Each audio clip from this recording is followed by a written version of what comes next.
Sir నమస్కారం sir. నమస్తే అండి. సార్ డైరెక్టర్ పారంజిత్ గారు రీసెంట్ గా తంగాల్ సినిమాతో మంచి హిట్ అయితే అందుకున్నారు. అయితే అతను ఒక ఇంటర్వ్యూలో చెప్తున్నారు, తనని అంటరాని వాడిగా చూసేవారు, తన చిన్నతనంలో సహపంక్తిలో కూర్చొనిచ్చేవారు కాదు, లేపేసేవారు మధ్యలోనే.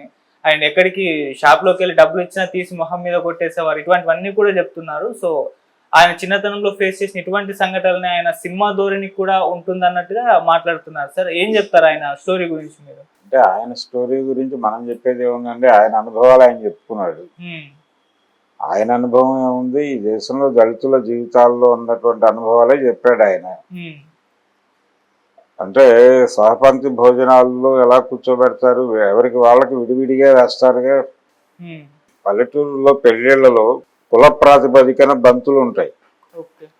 అలాగే దళితుళ్ళలో పెళ్లిళ్ళు జరిగినా కానీ అగ్రకులాలకు ఒక చోట పెడతారు. ఊళ్ళో నుంచి ఎవరైనా అంటే కొంచెం ప్రామినెంట్ దళిత అంటే అక్కడ ఎవరైనా ఆర్గనైజ్ చేయగలిగిన వాడు, నలుగురిని పోగేయగలిగిన వాడు, వాడికి ఒక సామాజిక ప్రాధాన్యత ఉంటుంది. ఆ ప్రాధాన్యత ఉన్నవాడి ఇళ్ళకి వీళ్ళు భోజనాలకు వెళ్తారు. అగ్రకులాల వాళ్ళు కూడా వాళ్ళు వస్తారని వీళ్ళకి ముందే తెలుసు కాబట్టి ఒక స్పెషల్ ఏర్పాటు చేస్తారు. వాళ్ళు మామూలుగా వాళ్ళ ధోరణిలో వాళ్ళు దిక్కుమాలిన పద్ధతుల్లో నడుపుకుంటారు, కానీ వీళ్ళకి మాత్రం ఒక స్పెషల్ ఏర్పాటు ఉంటుంది. అలా ఇది జరుగుతున్నది, ఇప్పటికీ జరుగుతోంది. ఎప్పుడో కాదు, ఇప్పటికీ స్టిల్ గ్రామాల్లో జరుగుతోంది, ఇక్కడ కూడా జరుగుతోంది. కుల ప్రాతిపదికనే ఉంటుంది ఏదైనా. ఏ కులం వాళ్ళు హాజరవుతున్నారు, ఎవరి పెళ్ళి, లేకపోతే ఎవరి వ్యవహారం అనేది కుల ప్రాతిపదికను చూడటం అనేది మనకి అలవాటు అయిపోవడం మాత్రమే కాదు, అది అవసరంగా నడుస్తోంది. కులమే వర్గంగా నడుస్తున్నటువంటి సమాజంలో ఆ ఇబ్బందులు సహజంగా అందరూ ఫేస్ చేసిన వాళ్ళే ఉంటారు. ఆ ఇబ్బందులు చెప్పుకున్నాడు ఆయన. ఆ ఇబ్బందుల్లో నుంచి దీన్ని ప్రపంచం దృష్టికి తీసుకురావాలి. ఈ ఇబ్బందుల ద్వారా తమ మనస్సులు పొందుతున్నటువంటి ఆవేదనని ప్రపంచం దృష్టికి తీసుకురావడం కోసం ఆయన ఒక కళారూపాన్ని ఎంచుకున్నాడు. అది సినిమా. ఆయన చేసినటువంటి దాదాపు అన్ని సినిమాల్లోనూ సమాజంలో ఉన్నటువంటి వివక్ష, ఆ వివక్ష అనే దాన్ని ప్రస్ఫుటంగా చెప్పే ప్రయత్నం చేస్తాడు. కబాలీలో చెప్పాడు, కాలాలో చెప్పాడు. అంటే తను చెప్పే విషయం ప్రజలకి నేరుగా చేర్చడం కోసం ఆయన పెద్ద హీరోలని ఆశ్రయించి సినిమాలు చేసిన సందర్భాలు కూడా చూసాం మనం. తంగలాన్ విక్రమ్తో చేయటం వెనకాల ఆలోచన కూడా అదే.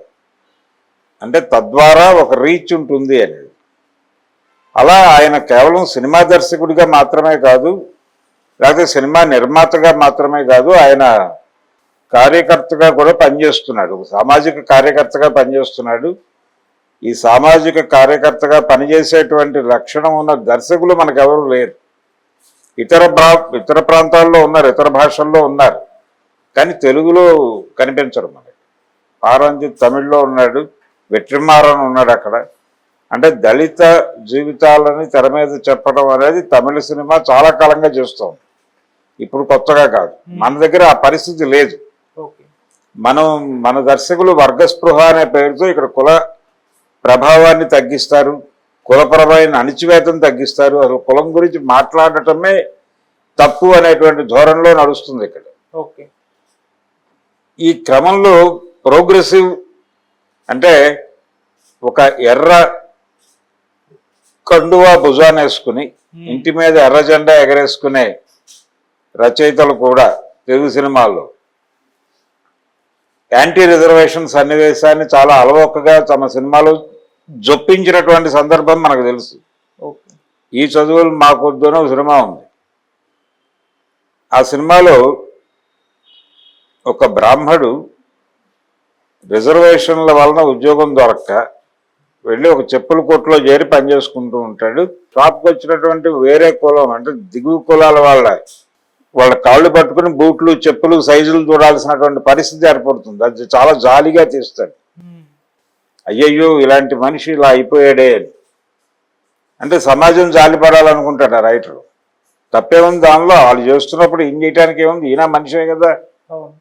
ఈ బ్రాహ్మడు మనిషే, ఆ దళితుడు మనిషే, ఆ ఉద్యోగం పొందిన దళితుడు మనిషే.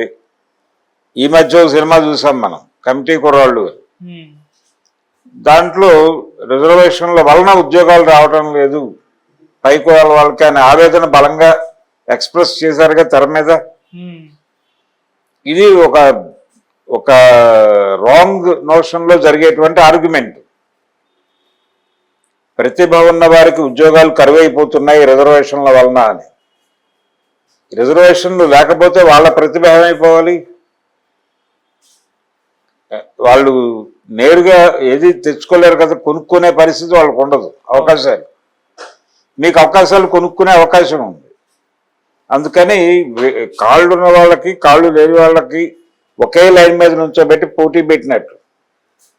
దీన్ని పట్టించుకోరు ఎవరు. అందుకని ఖచ్చితంగా ఈ వివక్షను ప్రశ్నించేటువంటి గళాలు ప్రతి చోట ఉండాలి.